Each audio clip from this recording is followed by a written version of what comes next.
Why did none of the manufacturers love me? Roll titles.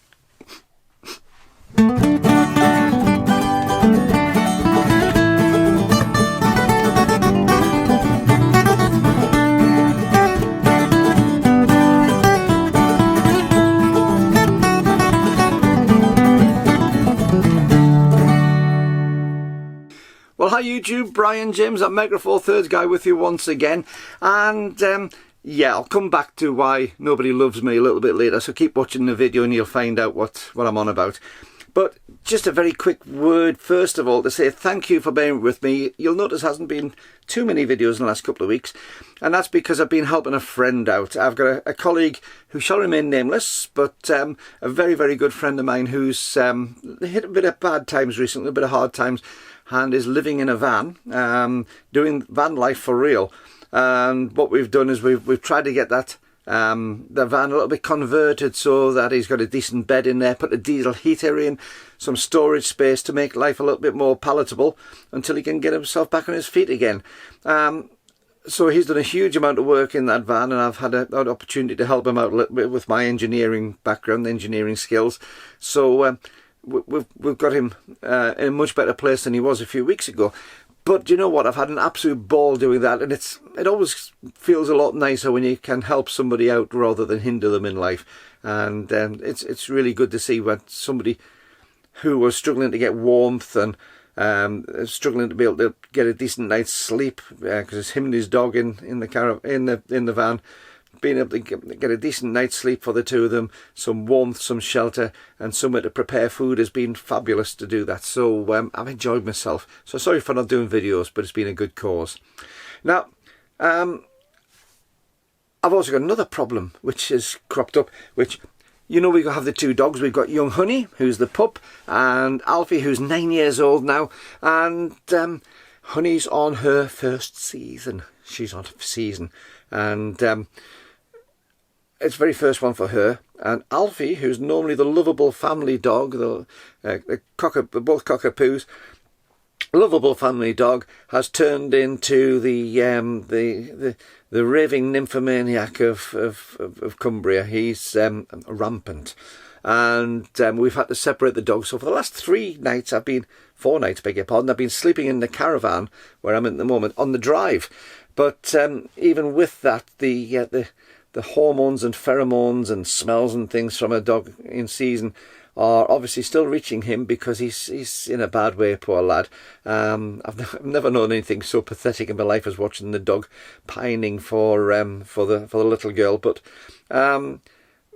I'm going to have a few days away. I'm going to take the caravan away, just Honey and myself, and we're going to go back down to Keswick, where I was just before Christmas, when I did 3 review videos. If you remember, I did a review on the EM5 Mark III, a review on the 12 to 40 Pro Olympus lens, and on the 12 to 200 zoom lens from Olympus. And there's links which you'll have seen popping up above for all 3 of those videos if you want to check them out if you didn't see them. But I'm going to be going down to Keswick, which is on the shore of Derwentwater in the Lake District of Cumbria, and I'm going to be doing a review. Now, I've managed to secure the loan of a lens. I don't know if you remember, I have a 100 to 300 Lumix lens, the Mark I of the 100 to 300, and I got a huge amount of comments when I reviewed on that, saying about the advantages of the Mark II with having weather sealing, and also the improved IS, or the dual IS, with working with the in-body stabilization on other Lumix other Lumix cameras, such as my J9. And there was an awful lot of people suggested to check out this. This is the Lumix Leica 100 to 400 f4 to f6.3 lens, and this is a beauty. I've managed to borrow this from the same person I borrowed my borrowed the 60mm macro Olympus lens from, which is my good friend Paul. Thank you, Paul, if you're watching this.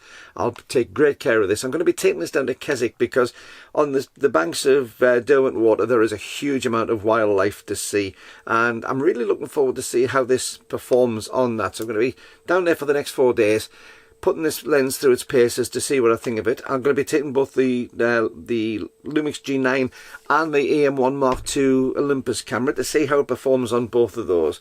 So watch this space for that. But that actually does bring me on to the next subject. This lens is several years old, and it's taken me a long time to get my hands on it. And beautiful made piece of kit, by the way. I just put my hand onto it, and what a beautifully made piece of kit. It's fabulous. We'll find out about that on review too. But it's taken me a good few years to get my hands on one of these to test out properly. The reason is, of course, it's well over £1,000 worth of lens new. To be able to get your hands on things like this, if you're doing YouTube channels, if I make £30–40 off a video, I'm doing really rather well. A lot of them will gross less than £5. So to try and make any money to actually procure some of these bits and pieces is almost impossible. And I have to rely on friends who will trust me with their equipment, a lot of money's worth of equipment, to take them out, to put them through the paces, but also to look after them and make sure they're well cared for. Whereas you see other YouTubers getting some fantastic equipment to use almost immediately on its release, in fact on the day of its release, to be able to bring some fantastic videos. Now that sort of prompted me, because this week we've seen the launch from OMDS of their new 90mm f3.5 macro pro lens, and it looks to be awesome. Less than half a kilo in weight, quite a big lens though, but really pushing the limits. 2:1 magnification, and you know, it puts that 60mm that I tested recently, puts it into a different league. But of course, on the day of its release, you had all the standard YouTubers bringing videos of this that they've had for weeks, maybe months, of pre-release copies of this lens. A lot of them have been flown around the world to be put into exotic locations to take fantastic photographs of wildlife and things like that. And that sort of gets me down a little bit. I feel rather unloved. Now, I've seen this recently on the Micro Four Thirds side, both from Olympus with that lens, but also Lumix did the release of the S5 Mark II, which is a full frame camera. But they jetted their representatives from all over the world to Tokyo and give them some fantastic experiences, put them in a hotel, and of course give them the equipment to use and review. So on the day of review, they had videos ready, and they could immediately get big views on those, more subscribers, more views, and more income, obviously, and all paid for courtesy of the manufacturer. Now, this is a sour grapes video. I admit this. I'm hands up. Yes, I'm jealous. I'm incredibly jealous. So why do they get that and not me? Well, first of all, a lot of the ones who are doing that are doing some fantastic videos. I'm not decrying them in the least little bit.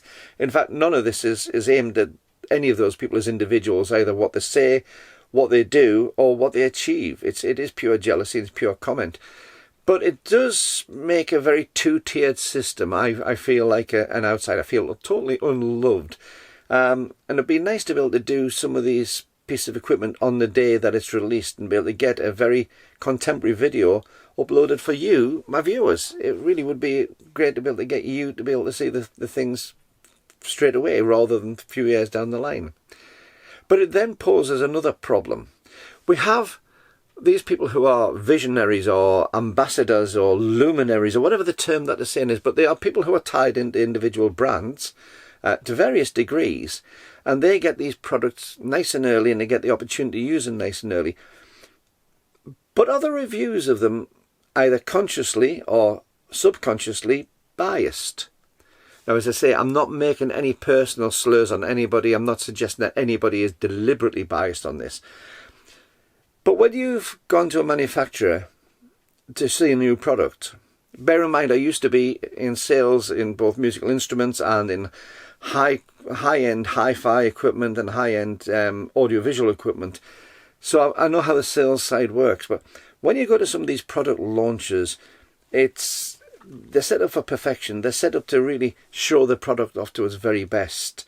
you'll be taken to the places for cameras, for instance, where they're going to guarantee good shots all the time because they've researched them and got them, and have also made arrangements to make it the very best opportunity they can to show off their product. You're going to have their in-house experts going to tell you every one of the big advantages, and then you're going to use those advantages and tell you why they are better than anybody else's. But of course, it's go to another manufacturer and they'll tell you that their advantages are better than anybody else's, so there must be some balance. So of course you get that, and as I say, it could be a conscious bias or a very subconscious bias, but it always strikes me that probably is some sort of bias after one of these events to show off the product that you're doing to its very best. The other thing is as well, there's not many bad products. I've said this a few times in videos, but when you consider that we nitpick now, you know, when I'm doing a review of a lens, I'll be maybe looking for vignetting, I'll be looking for softness in the corners. But the quality of what we have, camera and lens-wise these days, compared to just a few years ago, is outstanding. Absolutely outstanding. So it's difficult to give a bad review of anything, really. Now, my problem is, yes, I could get one of these, I could get one of the new lenses on the day of release, possibly. Probably not, actually, because by the time you get on the waiting list and things, it could be weeks for a new product before it ends up in your lap. But even if I could get it on the day, it does tend to make you sort of look at what you have. For instance, this new 90mm macro is going to be about £1,500 UK, about $1,500 US. And that's a lot of money when I get, from a good video, £30–40, from a bad video a few pounds. I can't afford to buy one of those lenses just to do a review for you. Much as I love you all, I can't afford to do that. So I rely on my friends to loan me some of that equipment, and also to do reviews on the equipment which I own myself as well. But that exhausts after you've reviewed everything you have, and also, you know, you can only invest so much into what you have. So it is a bit of sour grapes, it's a little bit of jealousy, but I also do, as I say, wonder about the reasons why. Well, one, I've got 7,500 subscribers. 7,500 wonderful subscribers, I hasten to add. But I've got 7,500 subscribers. In the big picture, that's not many. So maybe the manufacturers aren't so keen on giving me some of those opportunities because they don't see it as being a high enough return. I might get, you know, 5,000 views on a good video. Some of their luminaries will probably get 50,000 views. It's common sense, it's good business that you realise that you're advertising opportunities to be invested in. But also, I refuse to just go to one brand. I'm a Micro Four Thirds shooter because I believe in the format, because I've used various formats, and this is the one that has ticked all the boxes for me into what I need. But there are two main manufacturers in that, which is OMDS and Panasonic Lumix. And I love them both. There are fantastic products from both. I would find it impossible to give up one and concentrate just on the other one. So of course that sort of precludes me, because I couldn't be a Lumix ambassador, because that would really mean that I couldn't use Olympus, or at least publicly. I couldn't be an Olympus ambassador or OMDS ambassador, because that would preclude me from shooting with Lumix Leica. And I love those too. So maybe that's the reason. But also it can backfire to a degree as well. And I must at this point give a shout out to the fabulous Robin Wong. If you haven't seen any of Robin Wong's videos, there's a link above to his channel. That man is incredible. He really is. He is so enthusiastic. He has such a natural personality which comes over, but it's a bubbly, positive personality, and you just know that he just adores doing what he does with cameras and photography. Now, he was a local ambassador for Olympus at the time. He comes from Kuala Lumpur in Malaysia, and he seemed to have a Malaysia only ambassadorship for Olympus.